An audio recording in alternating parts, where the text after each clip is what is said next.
Hi, and welcome to another Pauper gameplay video by Ready Made Gaming. Today I'm joined by, again, Mr. Joe, who will be on Mono White Heroic. Here we have a die roll. I open with a 6, slightly below average. Joe counters with a 7, which is perfectly average. So Joe will be on the play here. Mono White Heroic is an aggro deck that uses basic planes and 1-drop creatures and 1-drop auras to make those creatures into way bigger threats than 1-drops ought to.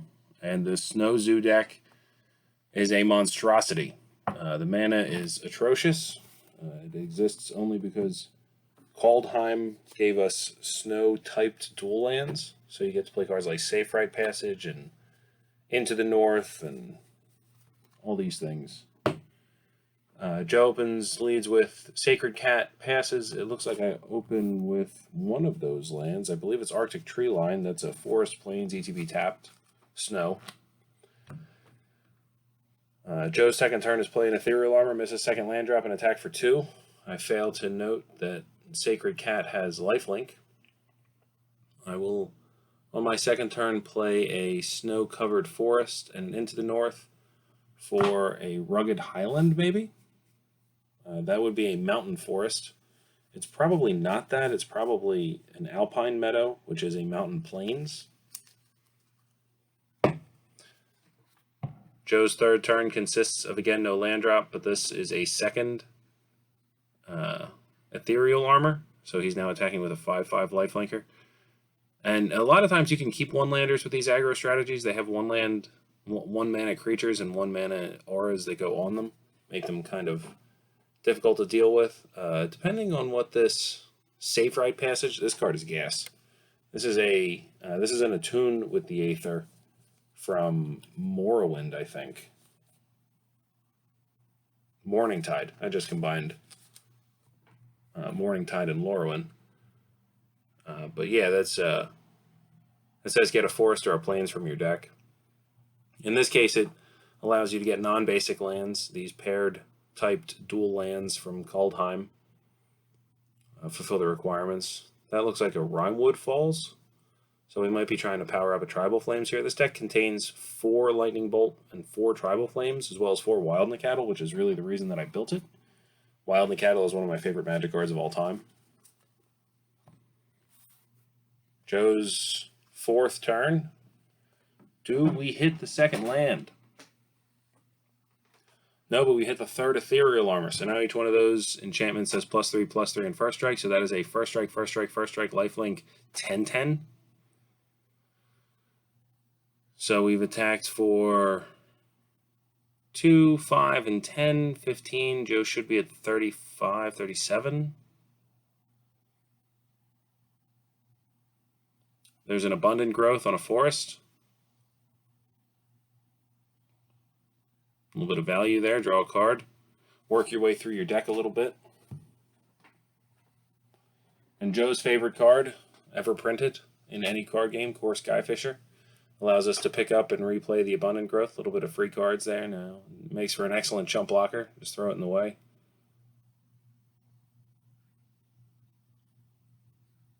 I wonder, did we cheat there? Did we play an extra land? It's definitely possible we played an extra land. Turn 1, turn 2, turn 3, turn 4. Oh no, I have an Into the North in my bin, so yeah. There's an Elite Deft Blade. That's the guy that basically has Provoke. We're determining what we want to chump block with here. There's Omen of the Dead in this deck, and Omen of the Dead plus Core Skyfisher is kind of a good repetitious chump block engine if you're playing against an opponent with no removal and no counter magic, which Mono White Heroic is. So now Joe attacks again for 10, so it should be at 45. What is that card? That is what people are wondering.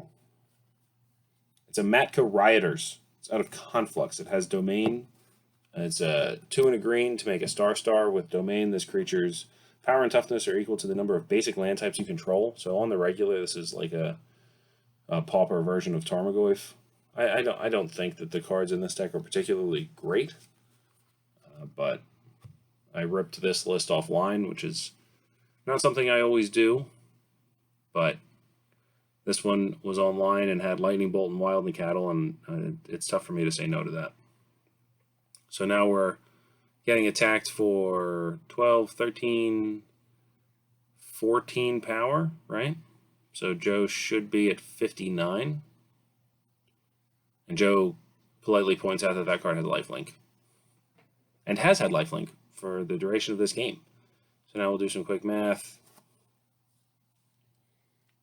I think he should be at 59, to be honest.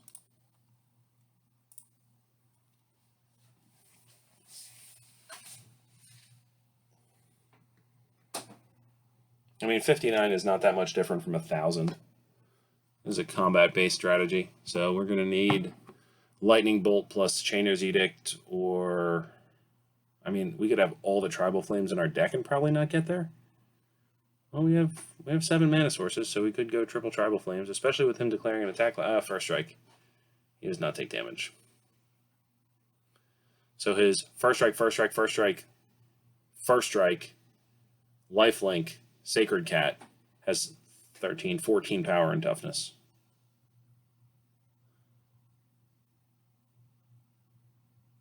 We're considering saving our Provoker here. It's interesting that he didn't attack with it. Just probably trying to save and get some value off a chump block. Play the black-white ETB tapped-typed Snowland from Kaldheim there. I think it's Sinkhole, something like that. Glacial Sinkhole, maybe? I have them all right here. I am 100% cheating. Snowfield Sinkhole. That's right. And, yeah. Joe goes ahead and slams a card that says, my guy has pro green. Punch you for 1 million. I will punch you for 1 million again next turn. Let's go to the board. Alright, here we are on the board.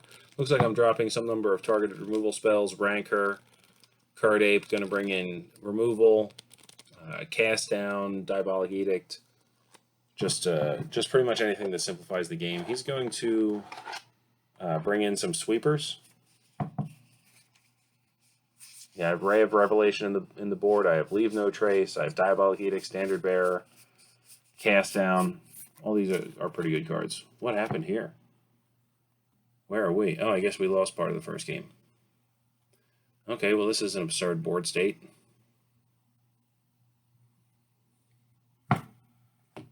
So now we're trying to fight over the battlefield here a little bit.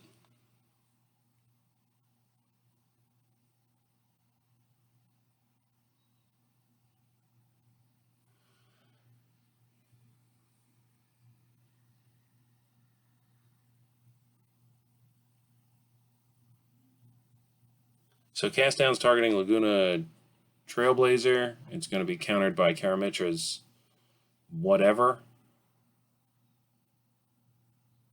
Okay, so we're literally building the stack here.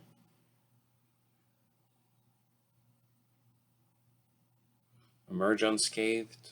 Okay.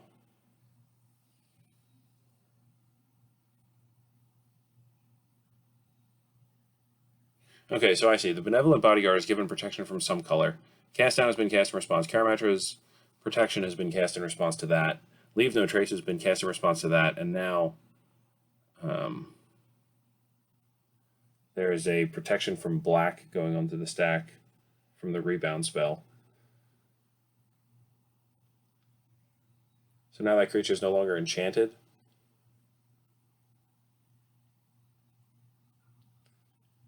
Oh, this is wild.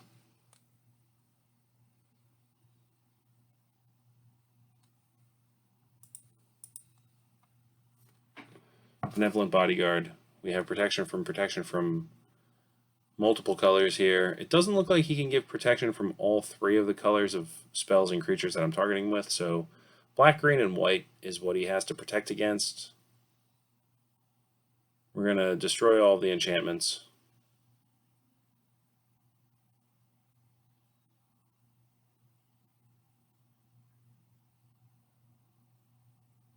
More protection. And it looks like Joe may have, with the Emerge Unscathed, named... Okay, there we go. I was going to say, it looks like he may have named green or white, because the Cast Down... Actually, that's interesting.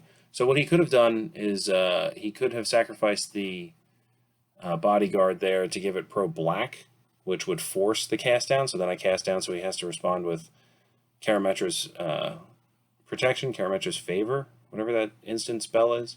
It's and he still gets a giant attack in. So it looks like he gave it pro green, pro black.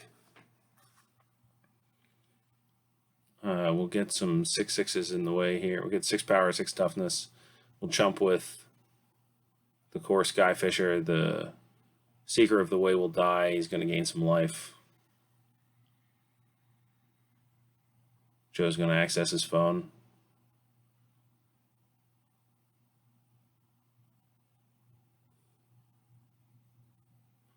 I wonder what Joe's typing here.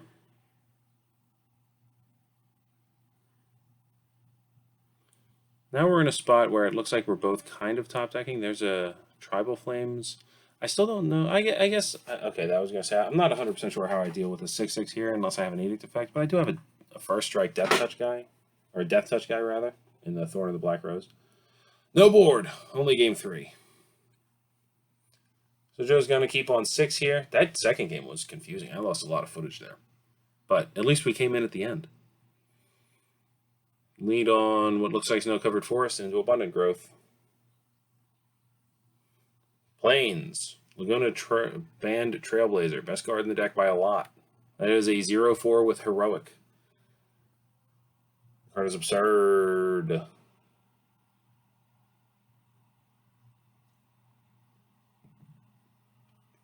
There's another abundant growth. That's one of the issues the deck has. It has like literally 10 cards in it that fix its mana, and its mana still sucks. And sometimes you just don't get to cast your stuff. Like now we've gone basic into basic with double abundant growth and a Safe Ride Passage. Safe Ride Passage off of Swamp is pretty cool. That's a hybrid green-white card. That's like specifically what that card was intended to not do. Trailblazer plus Hyena Umbra. So now that thing has Totem Armor, First Strike, and 2 power. And Eyes, Sentinel Eyes. Now it has First Strike, Totem Armor, and I would guess 4 power? Vigilance. In it for 4. An Edict effect is still very good here. Straight up 3 for 1. Leave No Trace is okay. Ray of Revelation is good. We have Diabolic Edict, we have Chainer's Edict, and we have 2 cast downs. There's a Wild in the Cattle, that's none of those things. There's a Cartouche, that generates a 1/1. If he had that in his hand, I would have rather seen that come down before the Sentinel's Eyes, just because it generates a token that you can use to feed a Diabolic Edict. Doesn't make 2, Joe. Chater, Pumpkinator.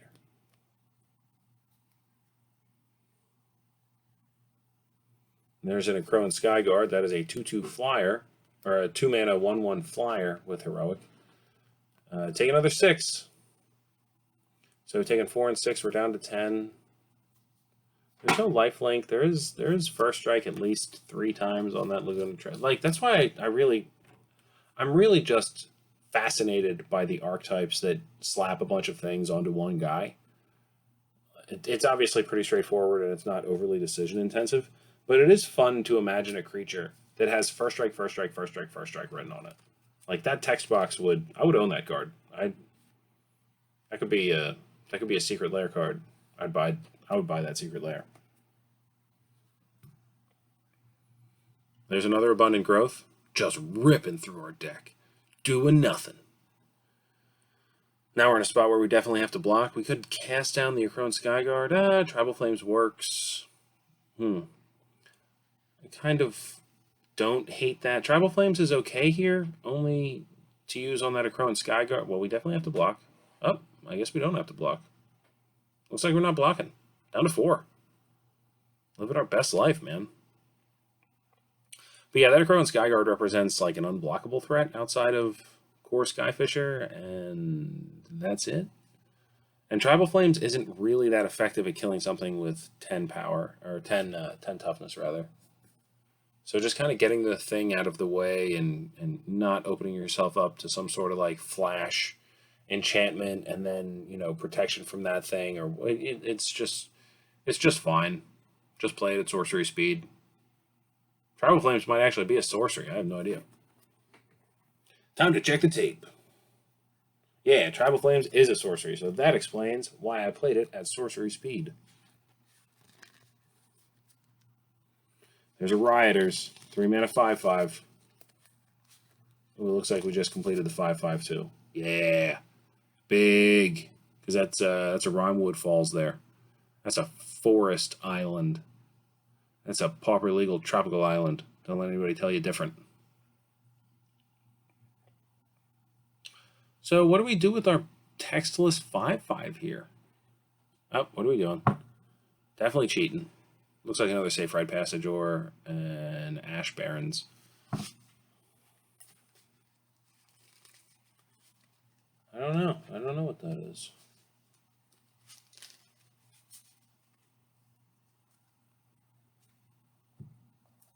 Looks like I'm just gonna maybe pass here. I was gonna say if we pass, we're dead. 2 lands. Tribal Flames again. Okay. We're hanging around. We're hanging around.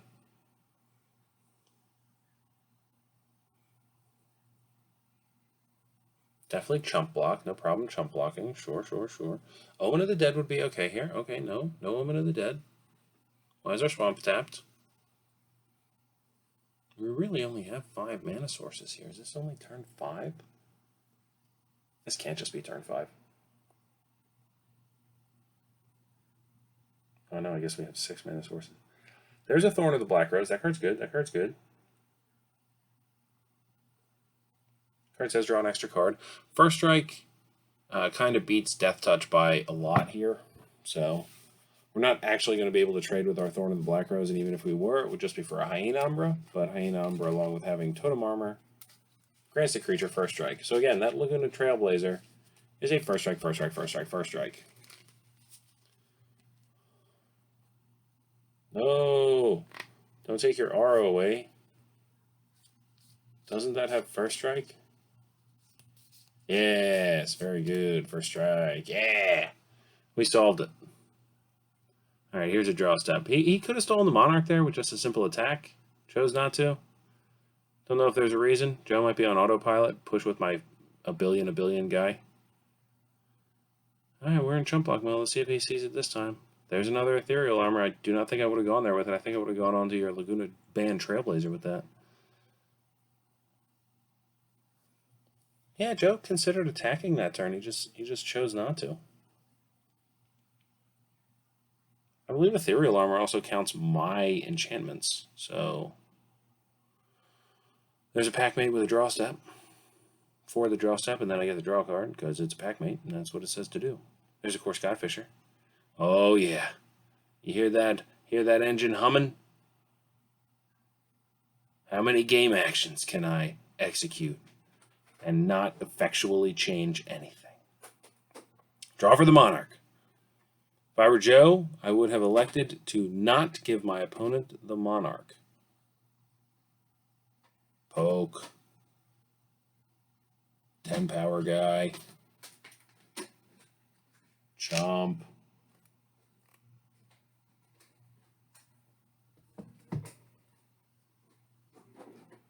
Alright, we get to get another untap step.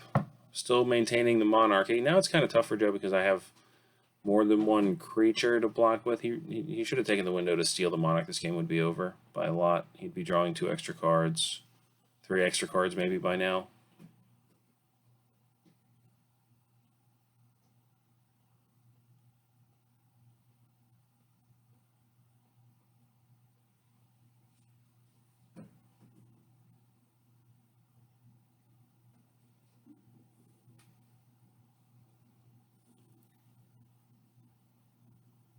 Definitely looking at my bin here, trying to determine how Joe loses this game.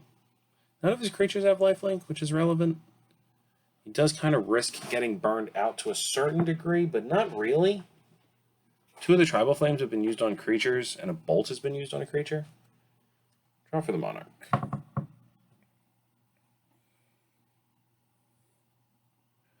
Joe rips a cycling land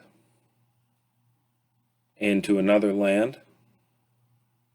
That card doesn't have any power and toughness, Joe. That's a 0/4.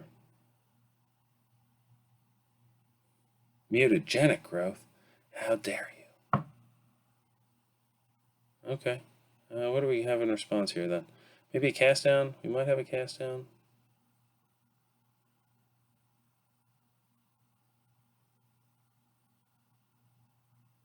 Okay, so we bolt, and then once the bolt resolves on the 1/1, we edict so that our Sir Rulf Packmate does not become a packed lunch.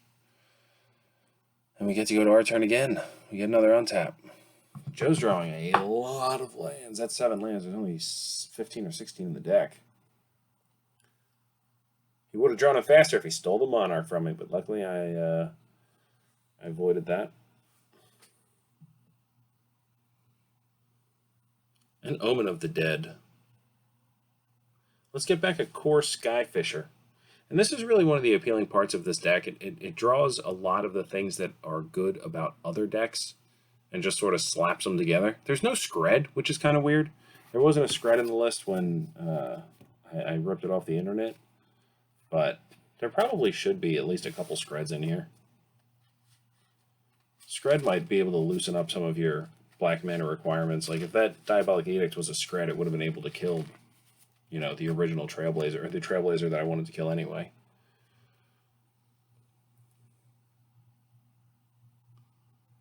So what's the play here? Looks like Joe has one of the new Chomano's Blessings. I think that came out of Commander Legends. That's got to trigger the Trailblazer, which should have 5+1/+1 counters on it now.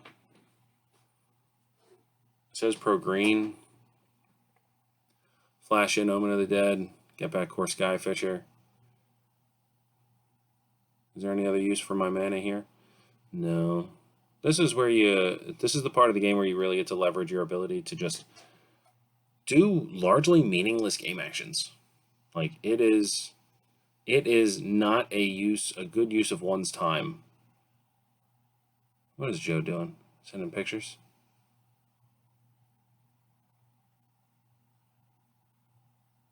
So it looks like we're getting another ETB tap dual land, typed dual land. Core Skyfisher, Omen of the Dead, draw a card. Now, that thing still has pro green.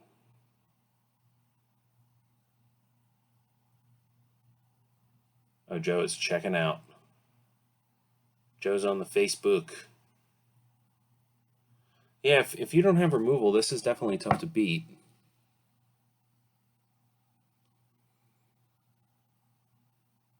So it looks like we just get to, you know, complete repetitive game actions, and the game's definitely not over. I'm at 4 life. He just needs another protection from X spell, whether it's an Emerge Unscathed or another updated rules text version of Chomano's Blessing. I'm really only playing out green threats. I need a black threat or a red threat. It would be nice to have a Card Ape here, which is funny because that's one of the only threats that I cut, and it wouldn't even be because it's good. It would be because it can block. Le Cartouche. Make another guy. Trigger your prowess. Seeker gets lifelink.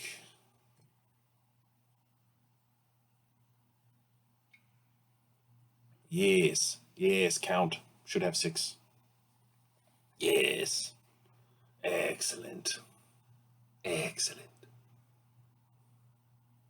Jab for 1,000. Chump.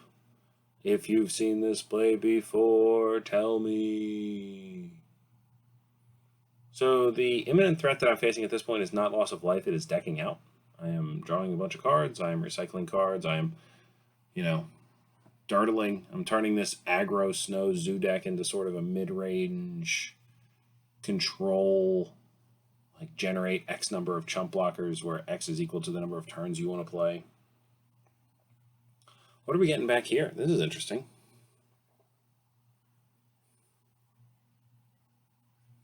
We can't actually start attacking, can we? He's at 20. 2 blockers, another core Skyfisher. Okay, I see the plan here. I see the plan. We've got him on a few turn clock. It's not as many as we'd like it to be. Not as few as we'd like it to be. And a lot of Joe's cards are still good in his deck. It is problematic. That one's not one of them, but that one's not bad.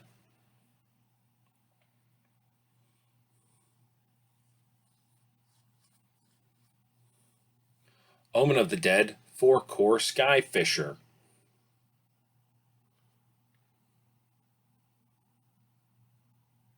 Alright, no more ways to efficiently use our mana.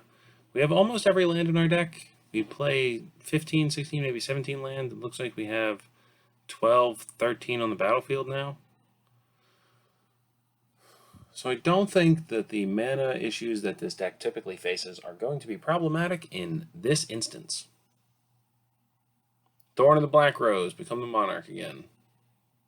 So now we have 3 colors of blockers, so not one individual protection spell actually, gets it done here.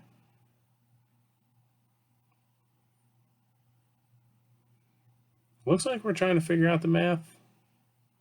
I think you hold back for a couple more turns. I think what I would want to see here out of myself is a little bit more patience. It's pretty clear Joe has mentally checked out of this game. He probably could have gotten away with putting an ethereal armor on one of his other creatures. He could have stolen the Monarch back a little while ago. I think we actually are discussing that now. The original audio is muted and by and large deleted, but that kind of is what it is. We're both kind of looking at this. I think I'm going to pass. I think it would be correct to pass. I don't know what I'm going to do. Yep, pass. Draw for the Monarch. Keep that hand stacked. Jab, chump, Omen of the Dead. Oh, here it comes.